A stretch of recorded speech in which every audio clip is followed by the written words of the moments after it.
Hey, what's up guys, Rev here. So today we're going to be seeing yet another example of the Rev-approved infinite content glitch, where step 1 involves a VTuber doing or saying something stupid. Step 2, you make it into content. Step 3, that VTuber eventually becomes a hypocrite by their own previous standards they use to judge others. And then finally, step 4, you make even more content out of it, and that's exactly what we're doing in today's video. So what is the context? Well, ladies and gentlemen, it involves this VTuber named L, and you can read their bio. They obviously make a lot of adult-focused content. That's where they get the primary source of their traction from. Now, they shared this on their alt account, and they were trying to make a statement about men and their jealousy towards powerful and successful women.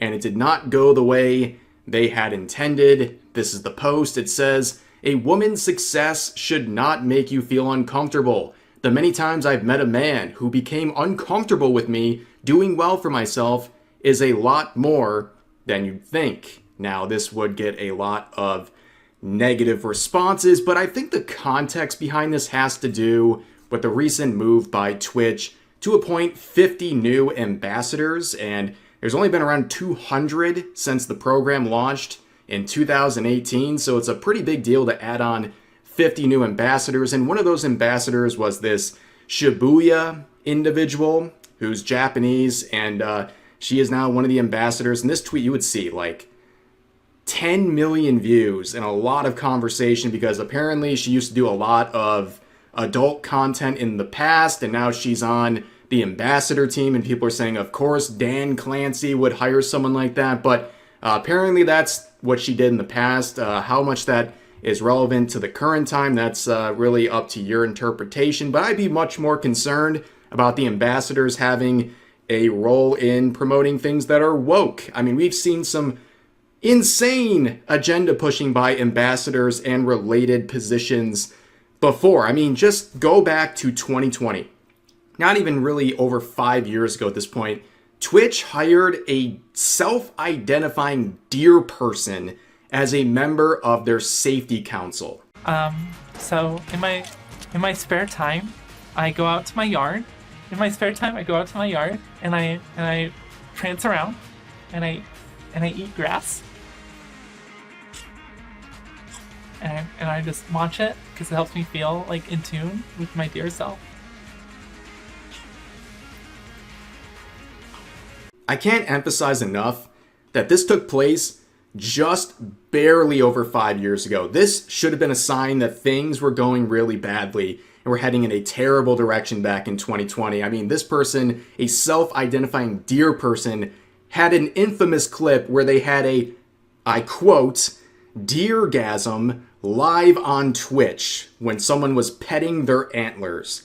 That should have been a sign things were heading in a terrible direction back in 2020, but it really represented a trend because this same person who was on this safety council for Twitch had multiple tweets speaking negatively about men and gamers, and that sounds a lot like what happened on these platforms and in the gaming industry, where people representing those platforms seem to openly despise the target audience of those platforms. And this is just a very exaggerated version of that, but this was a trend that took place for many years. And also 2020 is relevant to the VTuber we're talking about today, given their past comments that took place while they were canceling someone else back in that year. But let's go back to the VTuber in question, L, here, in their tweets, talking about women's success and how it shouldn't make men feel uncomfortable and how it's made people very uncomfortable, men in particular, in some sort of a scenario where they were, I guess, interested in her. And people are quick to point out that she's saying this, as a woman, but identifies as non-binary in all of their accounts. And also, people started to ask, well, did these men feel a certain type of a way when they asked what that success was in? Because it's no secret that their success is in making adult content, okay? And that's not being like mean, it's being a bit realistic. A lot of people, men in particular, if they were looking at someone who said, I am successful in my career, if you said this is where the success is, they might have a particular reaction to it. And really, at that point, it comes down to preferences. And I don't think there's really anything too crazy about that. People will see, oh, this is where you're getting your success from. And they might feel a certain way about that in the scenario that she is describing in the tweet. And that is reflected in the replies to it, where people say stuff like this. No offense, Elle, but if you ever disclose to these men how you make that money, like it or not, the reality is that the majority of men these days don't have a problem with women who make equal or more than them. It's how many women make that money that they see issue with. Another one says, maybe it's your personality. Why don't you ask the people you harassed about it, right, Miss K? And that name will be very relevant in just a moment, but here's some more saying, maybe, I mean this with no offense, but could it have something to do with the fact that you make adult content? This person says, did you tell them how you were doing well for yourself? Like, that's probably more of the reason than being successful. Like, how are you successful probably matters to them less than being successful in itself. And that is something that is kind of repeated over and over again in the replies. But she really tried to gas this up, okay? She made this tweet on her alt account, which, you know, has tens of thousands of followers. It's not like it's a totally random account, but her next action would be reposting it on that alt account, and then she would switch over to her main account with like triple the following and repost it there as well. Like, she was really trying to gas this thing up, and it's like the more attention she brought to this post, the more criticism and negativity she would receive. But, you know, this sort of messaging, I think, is performative, and it's hypocritical for reasons that go beyond what I just described, but it works on some people, right? You can see all of these replies if you dig down enough. There are people supporting this, calling her a girl boss and saying that all these men in the scenario are simply insecure and just can't deal with women who are successful. They're eating this up. But one of the quotes pointed out something very important. Funny you say a woman's success shouldn't make you uncomfortable, yet you joined in on the harassment Kirsha received and another VTuber named Kyoto before you rebranded and you never apologized. Maybe it's not men, it's you. You're the problem. Now, that is some ancient lore, ladies and gentlemen. So Elle used to have former accounts under different names, and right now she is on the rebranded accounts. And unfortunately, the skeletons haven't really left the closet, right? They're still there, and they get brought up every time she wants to start talking about things like jealousy, because her attacks on other VTubers in the past seemed like they were born out of jealousy. And that Kyoto situation goes back to 2020. If you want to talk about like kind of the OG days of the Western VTubing scene becoming what it is today, at least on social media, a non-stop cancellation fest that's obsessed with virtue signaling and policing people's behaviors, Kyoto was like one of the first ones to have it happen to them. This VTuber, because of her very problematic design, she was attacked relentlessly by primarily other VTubers, right? Her following, though, would blow up as a result. How many times have we seen this before, right? She had a few, I think, 100 followers, ended up with like 10K in like 2 days, because all these VTubers trying to cancel her just brought more attention, and the VTuber fans, unlike them, actually supported her and rallied behind her. And one of the people to harass Kyoto back then was, of course, Elle. And seemingly upset with the traction that this Kyoto person was getting, they made a post back in 2020 saying, important message, please retweet. It is not okay to normalize a character that looks like a child and is sexualized. Look closer at what you're supporting. Please don't give us VTubers a bad face. This is just the beginning for us. And please retweet this if you want to support the community. I'll be unfollowing anyone tomorrow who's still supporting these actions. This was about Kyoto, right? She was follow policing people. She was saying that we're going to set the standard for the community. She got roasted for this back then, right? She was trying to be the one under this different name back then, trying to basically speak on behalf of the VTubing community, which, of course, there's really no such thing as a VTubing community. It's more of a scene and a medium, but I digress. As pointed out by Curry Renji here, she was very active, and many were very active back then. A lot of them have deleted their posts, or at this point, because it's been like 5+ years, their accounts have completely disappeared, or they've retired, or what have you. But you can see K, which is now L, going through various people thanking her for the response, right? The call out post saying, no, thank you for retweeting this. And this person says, already spoke about an hour or so ago, had to block a mutual already as well because they claimed we were being mean. And L, formerly K, says, F them, they can suck my ink sac. And then, as you can see, eventually these tweets would be deleted from K/L.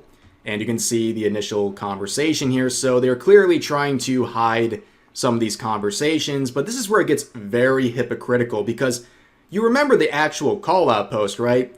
Well, she was getting very excited that it was working, that this harassment brigade on Kyoto was working, saying, update, I got her on private.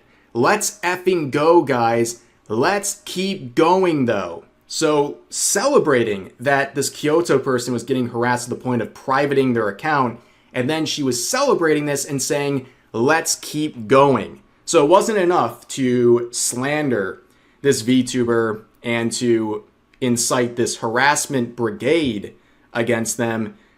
Even when the VTuber being targeted went private, they wanted more. And of course, this whole thing was predicated on this whole idea that they were doing something wrong, that Kyoto was doing something inappropriate and problematic with their design. And of course, when K here would eventually rebrand to their current account, one of their first streams ever was described as Hentai Nights, where they played the not safe for work version of Nekopara, which of course includes all kinds of lolicon, which she just found abhorrently problematic just 2 years prior and thought that was something you should be run off of social media for, even if your design of your model is simply a lolly and nothing more than that. And of course, as you can see, that post was also deleted. So every time she gets into a bind with this stuff, she just starts deleting her posts. There was also back in 2022 a series of Google Docs that had people who expressed very bad experiences with L, as well as some of L's managers, and that she was a very controlling and toxic and jealous person. It's worth a read if you want to take a look at all this stuff, but you kind of get the point already. Now, going back to the post in question, well, the sort of jealousy and the unapologetic nature of her involvement in that previous harassment campaign came into question back in 2024, where Kirsha, many of you know her, she was removed as a guest who had her own panel at a convention called Offkai. And one of the guests, of course, was L. And people thought this was very ironic that they thought Kirsha was so problematic and awful she had to be removed.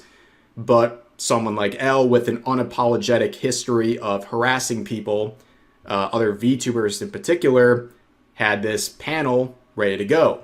In fact, Offkai would hide replies, bringing up her former harassment campaign, which looked very bad. And in case you're familiar with this whole thing, I talked about it in a pretty long video back in 2024. Crazy situation involving Kirsha. She really got completely screwed over by this convention. Here's just like a small taste, a small rundown. Offkai would try to provide an explanation as to why she was removed from the panel, or her panel was removed. And they basically said this is a volunteer-run event, and your name coming up made some of our staff uncomfortable. So the staff being uncomfortable, I guess, is a reason to remove someone from a convention. But don't worry, they said you're not blacklisted from the event. You can still come as a paid guest. Yeah, she didn't go, obviously. But eventually, in a conversation on Discord, someone involved with Offkai would provide the evidence of why they removed her. And this is, again, another sign of how things just come full circle with this cancel culture stuff back in 2024, listing off the reasons. And it says a lot of it comes down to gender identity and DEI type issues in these tweets right here that Kirsha would supply. And you can look at them. They are hilarious. Here's just one example of the problematic tweets. You can see when Discord seemed to roll out a pronoun feature. She made her pronouns Burger Queen. That was something that was evidence to justify her removal from Offkai as someone with a panel at that convention. Absolutely crazy times, ladies and gentlemen, but that's kind of the history here, right? It goes back to the rev cycle here, the infinite content glitch. You have L saying stupid stuff and starting harassment campaigns against other VTubers seemingly out of jealousy for their growth or the attention that they were receiving. And then we made it into content back then and in other scenarios. And then eventually, this VTuber L, for example, comes out with a virtue signaling post that makes them pretty hypocritical by their own standards. And what do? We make more content out of it. That is the infinite content glitch, ladies and gentlemen. But that's going to do it for today's video. As always, feel free to share your thoughts about today's topics in the comment section down below. Hope you guys enjoyed the video, and I'll see you next time.